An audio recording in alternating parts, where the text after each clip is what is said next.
Plusieurs semaines de grève dans le secteur de l'enseignement public auront causé du retard dans le déroulement du calendrier scolaire. Les apprenants des établissements publics étaient livrés à eux-mêmes.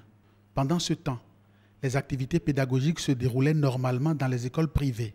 Pour qu'enseignants et apprenants du public suivent les programmes académiques jusqu'au bout, il faudra donc rattraper le temps perdu dans les mouvements de débrayage.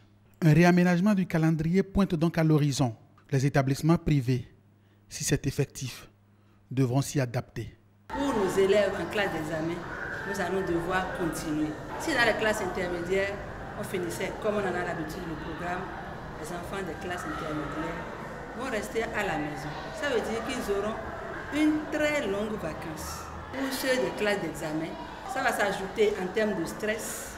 Les enfants qui se disent déjà, d'ici à fin mai, je vais au BPC, d'ici à juin, je vais au baccalauréat, vont voir leur stress se prolonger.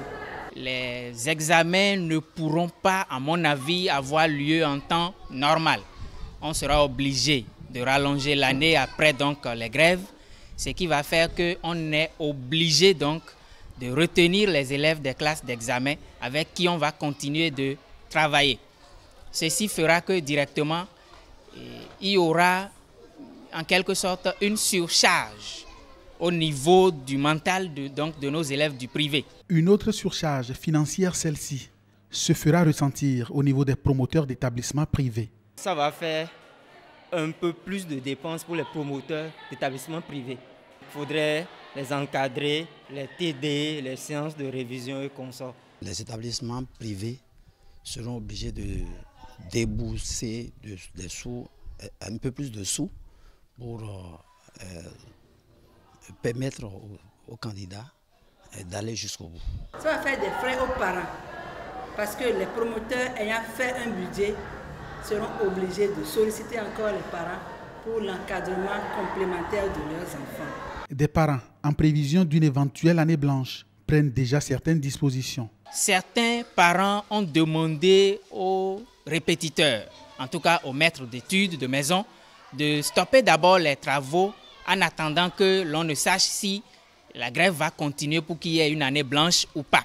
Avec les mouvements de grève de part et d'autres, les parents commencent déjà par avoir de retenue par rapport aux droits d'écolage qui restent, alors que nous tendons vers la fin.